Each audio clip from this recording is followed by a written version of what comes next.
Welcome to ज्ञान बिंदु classes. मैं इंजीनियर दिनेश यूट्यूब चैनल ज्ञान बिंदु क्लासेज के ऑनलाइन प्लेटफॉर्म पर आप सभी विद्यार्थियों का हार्दिक अभिनंदन एवं स्वागत करता हूं। हम नंबर सिस्टम पढ़ रहे थे, ठीक है, और हमने प्राकृत संख्याओं के बारे में पढ़ा है। प्राकृत संख्याएं दो प्रकार की थी। कौन कौन सी? सम प्राकृत संख्याएं और विषम प्राकृत संख्याएं, ठीक है। हमने इसमें कुछ एग्जाम्पल भी पढ़े थे। प्राकृत संख्याओं को कैसे जोड़ा जाता है, सम संख्याओं को कैसे ऐड करते हैं और विषम संख्याओं को हम किस प्रकार से ऐड करते हैं। तो अब हम नेक्स्ट प्राकृत संख्याओं पर नेक्स्ट क्वेश्चन करते हैं, ठीक है। कि जैसे हमने कहा आपसे कि 15 से और 25 तक की संख्याओं का योगफल क्या होगा। ये बीच का सवाल आता है, बीच में से संख्याएं पूछ ली जाती हैं, ठीक है। उनको हम ऐड कैसे करेंगे, तो देखते हैं आज का फर्स्ट क्वेश्चन। 15 से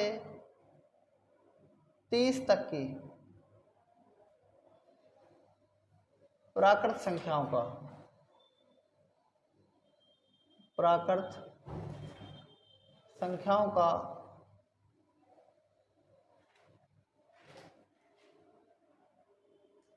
का योगफल क्या होगा। योगफल क्या होगा।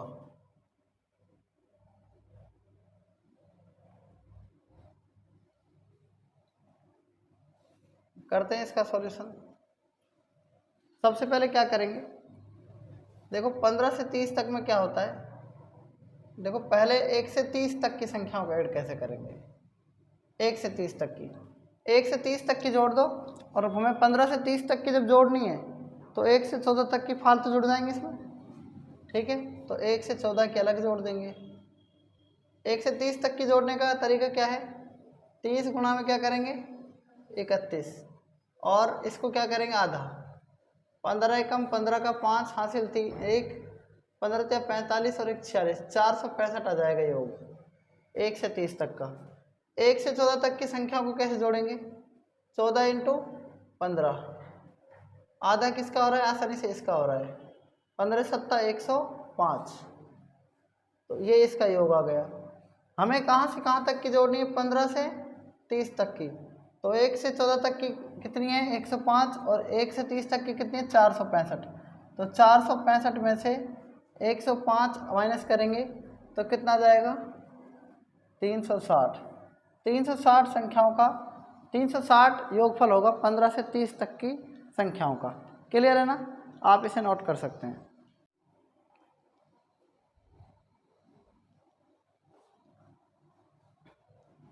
देखो हमने प्राकृत संख्याओं के बारे में पढ़ लिया है। अब सेकंड नंबर की जो संख्या आती है वो है पूर्ण संख्या, ठीक है। सेकंड क्या आती है, पूर्ण संख्याएं।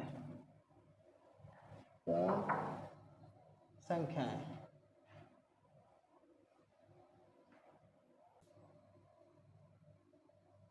पूर्ण संख्या क्या बोलते हैं इंग्लिश में, होल नंबर्स। क्या बोलते हैं, होल नंबर्स, ठीक है।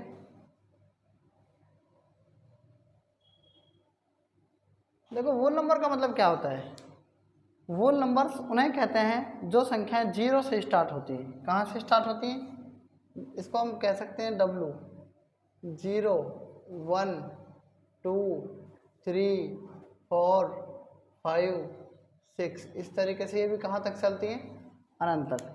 याद रखना है कि इसमें ऐड क्या हो गया, इसमें 0 ऐड हो गया, इसलिए पूर्ण संख्याएं बन गई, ठीक है। समझ में आ गई मेरी बात, ठीक है ना। पूर्ण संख्याएं किसे कहते हैं, जो 0 से स्टार्ट होती हैं, और प्राकृत संख्याएं किन्हें कहते हैं, जो 1 से स्टार्ट होती हैं अनंत तक चलती हैं। अब नेक्स्ट आती है थर्ड नंबर की संख्या, पूर्णांक संख्याएं। पूर्णांक संख्याएं, जिनको इंग्लिश में क्या बोलते हैं, इंटीजर नंबर बोलते हैं। क्या बोलते हैं, इंटीजर्स या इंटीजर नंबर्स।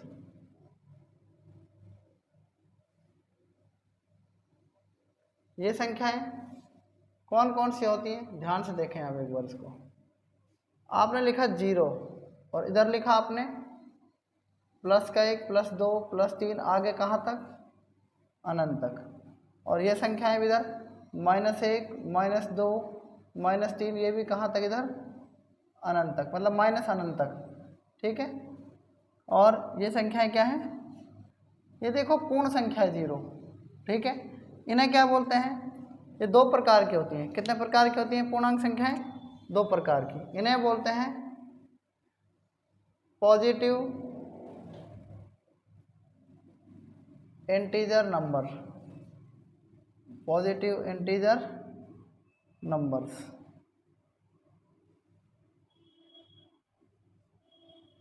ठीक है। इन्हें बोलते हैं, जितनी भी संख्याएं पॉजिटिव है ना, इन्हें बोलते हैं पॉजिटिव इंटीजर नंबर। ये क्या है बताओ,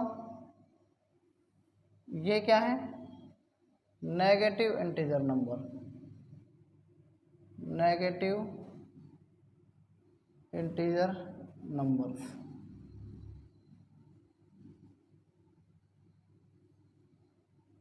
ठीक है।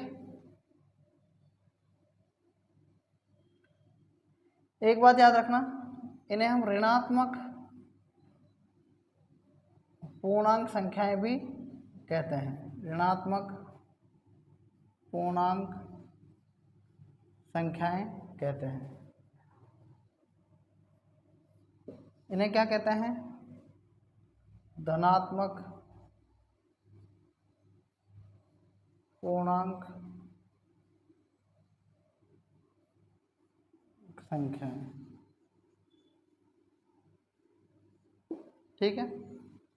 पूर्णांक संख्या दो प्रकार की होती हैं, पॉजिटिव और नेगेटिव। ठीक है। इन्हें यहाँ तक नोट कर सकते हो आप। अपनी 3 संख्याएं हो चुकी हैं, प्राकृत संख्याएं, पूर्ण संख्याएं और पूर्णांक संख्याएं। अब फोर्थ हम पढ़ेंगे भाज्य संख्याएं। देखो फोर्थ से है भाज्य संख्याएं। भाज्य संख्याओं को और क्या बोलते हैं बताओ, भाज्य संख्याओं का दूसरा नाम क्या है, यौगिक संख्याएं। क्या है, यौगिक संख्याएं। और इंग्लिश में क्या बोलते हैं इसको, और इसको बोलते हैं कंपोजिट नंबर, इंग्लिश में कंपोजिट नंबर्स।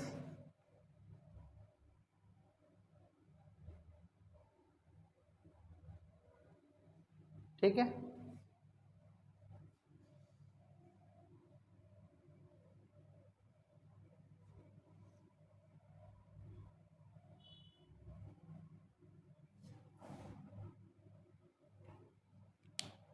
देखो भाज्य संख्याएं क्या हैं, ध्यान ध्यान से देखें। ऐसी संख्याएं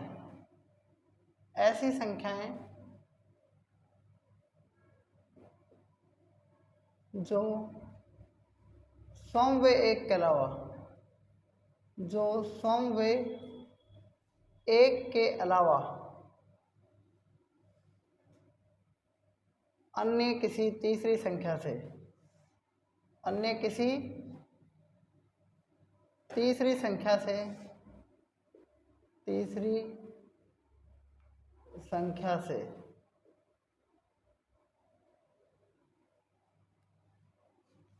विभाज्य होती है।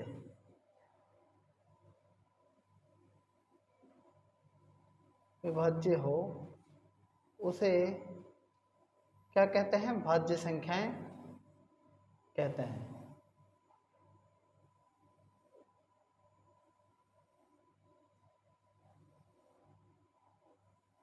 कहते हैं। ठीक है। जिस मान के चलो आप, मैंने कहा आपसे 4 एग्जाम्पल देखना आप, 4 में 4 का भाग जाता है, ये तो हो गई सम। 4 में 1 का भी भाग जाता है, ये हो गई 1। क्या 4 में 2 का भाग जा रहा है ना, तो ये क्या हो गई, ये तीसरी संख्या हो गई। इसे क्या बोल सकते हैं आप, तीसरी संख्या। ठीक है। जैसे मैंने कहा 6 में 6 का भाग जाता है, 6 में 1 का जाता है, और 6 में 2 का जाता है, और 6 में 3 का भाग जाता है। तीसरी चौथी, मतलब तीसरी तो होनी चाहिए। ठीक है।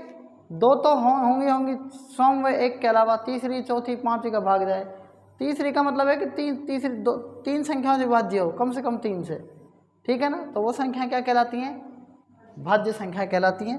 आपने एक एग्जांपल ले लिया 9, 9 में 9 का जा रहा है, 9 में 1 का जा रहा है और 9 में 3 का जा रहा है, तो तीसरी संख्या हो गई और किसी का नहीं जा रहा। याद रखना विषम संख्याएं जो हों वो भाज्य हो सकती हैं। क्या हो सकती हैं? भाज्य। ऐसा नहीं है क्या कि अब सोचो कि जो संख्याएं 2 से भाज्य होती हैं वो सम संख्याएं हैं, और वो क्या हैं? अब 9 जैसे है, 9 क्या है? लगता है ऐसा है कि अभाज्य संख्या है, लेकिन जो संख्याएं विषम होती हैं वो भाज्य हो सकती हैं, जरूरी नहीं है, ठीक है कि नहीं हो। अब मेरी बात ध्यान समझना, और एग्जाम्पल से हम समझते हैं, ठीक है। जैसे मैंने कहा 15, 15 में 15 का भाग जाएगा, 15 में 1 का भी भाग जाएगा, और 15 में किसका जा रहा है? 3 का, और 15 में किसका जा रहा है? 5 का। तो ये संख्याएं क्या हैं? ये बताओ, ये संख्याएं क्या हैं? भाज्य संख्या है 15, ठीक है। 20 की बात करें, 20 में 20 का जाएगा, 20 में 1 का भी जाएगा, और 20 में किसका जा रहा है? 5 का, और किसका जा रहा है 20 में? 4 का, और किसका जा रहा है 20 में? 2 का। तो कम से कम क्या चाहिए? एक तीसरी संख्या चाहिए हमें, ठीक है। इसे कहते हैं भाज्य संख्या। बात करते हैं एक की, एक की बात करते हैं। एक में 1 का जा रहा है, ठीक है। 1 में किसका जा रहा है? 1 का, और 1 में 1 फिर 1 का जा रहा है। तो ये संख्या क्या हो गई बताओ? ये संख्या दोनों से हमारी इधर नीचे, ठीक है, जबकि अलग अलग आनी चाहिए नीचे। एक तो ये आ गई, नीचे ये वाली आनी चाहिए, इसके अलावा अलग दूसरी आनी चाहिए, जहाँ तो दोनों से हमारी है, इसलिए एक जो है ना भाज्य नहीं है, भाज्य संख्या नहीं है, ठीक है। जब हम अभाज्य पढ़ेंगे तो ये संख्या वैसे एक अभाज्य भी नहीं है, एक अभाज्य संख्या भी नहीं है, ठीक है। तो याद रखना, एक ना तो भाज्य है और ना ही क्या है? अभाज्य, ठीक है ना। बात समझ में आ गई? 1 से 100 तक अगर हम बात करें, 1 से 100 तक कुल अभाज्य संख्याएं कितनी बताओ? अभाज्य संख्या, सॉरी भाज्य संख्याएं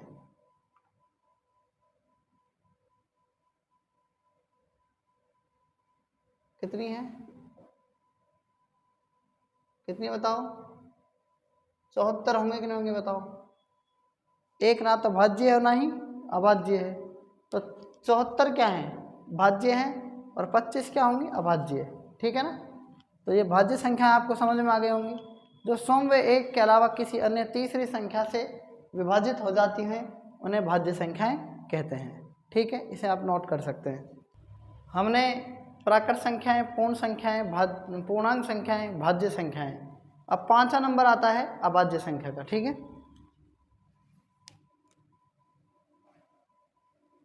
अभाज्य संख्याएं,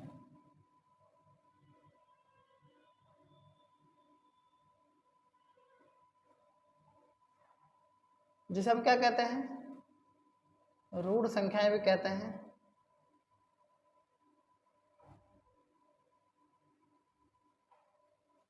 या इनको बोलते हैं इंग्लिश में प्राइम नंबर, ठीक है, प्राइम नंबर्स। तो देखो प्राइम नंबर्स क्या है?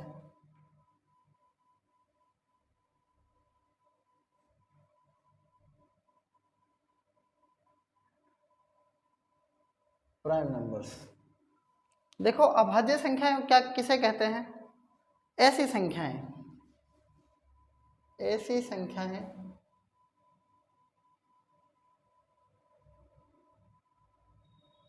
जो सम व एक के अलावा, जो सम व एक के अलावा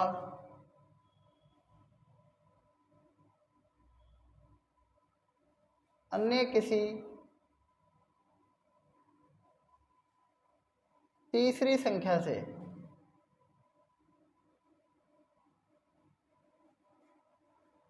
संख्या से विभाज्य नहीं होती, विभाज्य नहीं होती, नहीं होती हैं। उन्हें क्या कहते हैं? उन्हें क्या कहते हैं बताओ? अभाज्य संख्याएं कहते हैं।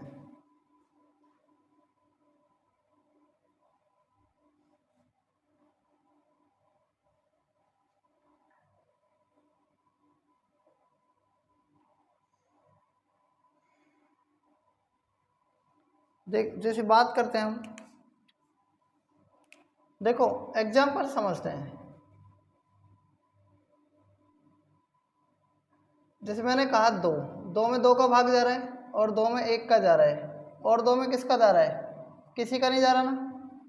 तो 2 क्या है? अभाज्य संख्या है। ठीक है। ऐसे ही बात करते हैं 3 में 3 की। 3 में 3 का भाग जा रहा है, 3 में 1 का जा रहा है, 3 में और किसका जा रहा है? किसी का नहीं जा रहा। ऐसे ही 5 की बात करते हैं, 5 में 5 का जा रहा है, 5 में 1 का जा रहा है, 5 में और किसी का नहीं जा रहा। तो ये संख्याएं क्या है? सारी अभाज्य। 7 में 7 का जा रहा है, 7 में 1 का जा रहा है और 7 में किसी का नहीं जा रहा। ठीक है। 11 में 11 का जा रहा है, 11 में 1 का जा रहा है और 11 में तीसरी संख्या का किसी का भी नहीं जा रहा। तो ये संख्याएं क्या हैं बताओ? अभाज्य संख्याएं। ऐसे बात करते हैं हम 1 से 100 तक। 1 से 100 तक कितनी अभाज्य संख्याएं बताओ?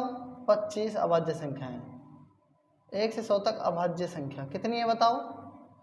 25।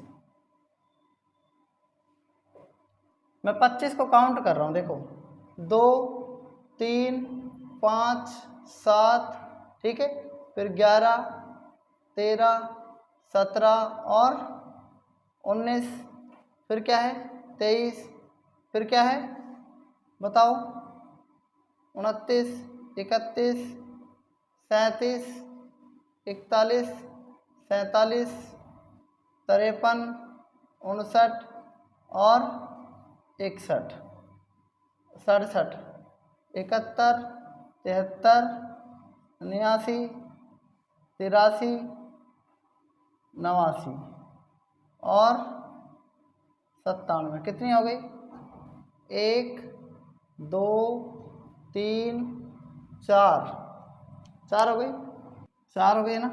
5 6 7 8 9 10 11 12 13 14 15 16 17 18 19 20 21 22 23 और ये 24। कौन सी बच गई? 2 3 5 7 11 13 17 19 23 29 31 37 41 43 और बच गई। कौन सी बच गई? 43। ठीक है, यहाँ लिख रहा हूँ इसको मैं ना।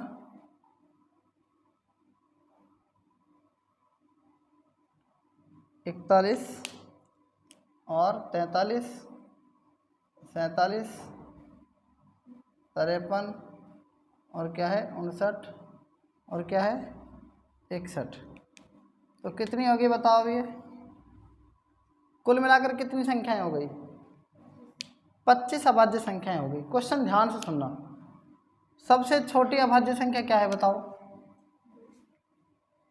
पहला, सबसे छोटी अभाज्य संख्या, सबसे छोटी अभाज्य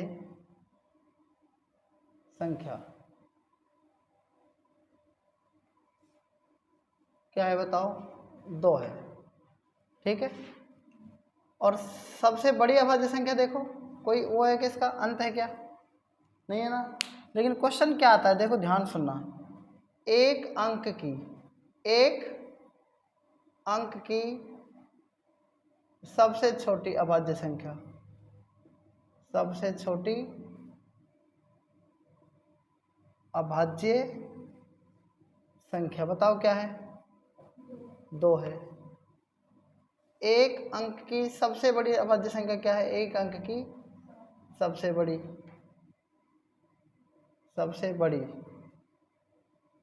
अभाज्य संख्या क्या है बताओ? 7। अब आता है 2 अंक की सबसे बड़ी अभाज्य सबसे छोटी अभाज्य संख्या, 2 अंक की सबसे छोटी अभाज्य संख्या क्या है बताओ? 11। 2 अंक की सबसे बड़ी, 2 अंक की सबसे बड़ी अभाज्य संख्या कौन सी है? 97 है ना। 2 अंक की सबसे बड़ी विषम अभाज्य संख्या क्या है? विषम भी और अभाज्य हो, 97 ही। तो ऐसे इसमें से प्रश्न बनते हैं, ठीक है। अब बात करते हैं हम 1 से 1000 तक कुल अभाज्य संख्या कितनी होंगी? क्वेश्चन मेरा ये है, कितनी होंगी पहली बात। और 2 अंकों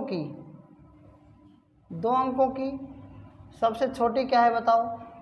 और सबसे बड़ी क्या है? 2 अंक की सबसे छोटी 1 से 1, सॉरी 3 अंक की सॉरी 2 अंक नहीं 3 अंक की, 3 अंक की सबसे छोटी अभाज्य संख्या क्या है? 1 से 1। और 3 अंकों की सबसे बड़ी अभाज्य संख्या क्या है? 997। मुझे यहाँ पर कमेंट बॉक्स में करके बताना है कि 1 से 1000 तक कुल अभाज्य संख्याएं कितनी होंगी। हम थोड़ा सा इसमें और नोट कर लेते हैं कि 1 से और 25 तक कितनी अभाज्य संख्याएं बताओ? केवल 9 होंगी। 26 से 50 तक कितनी होंगी? 6 होंगी। और 51 से 75 तक कितनी होंगी? 6 होंगी। और 76 से 100 तक कितनी होंगी? केवल 4 होंगी, ठीक है। 1 से 25 तक 9 अभाज्य संख्याएं हैं, 26 से 50 तक 6 हैं, 51 से 75 तक 6 हैं, और 76 से 100 तक कितनी है बताओ? 4। तो कुल अभाज्य संख्या 1 से 100 तक कितनी हो गई? 25। कितनी हो गई? 25। 1 से 1000 तक कुल अभाज्य संख्याएं कितनी होंगी? ये आपको कमेंट बॉक्स में करके बताना है, ठीक है। उसके बाद आज तक इतना ही, बाकी हम कल पढ़ेंगे। तब तक के लिए धन्यवाद। आज तक हमने 5 संख्याओं तक पढ़ा, ठीक है। प्राकृत संख्याएं, पूर्ण संख्याएं, उसके बाद पूर्णांक संख्याएं, भाज्य संख्याएं और अभाज्य संख्याएं, ठीक है। नोट कर लो इसको।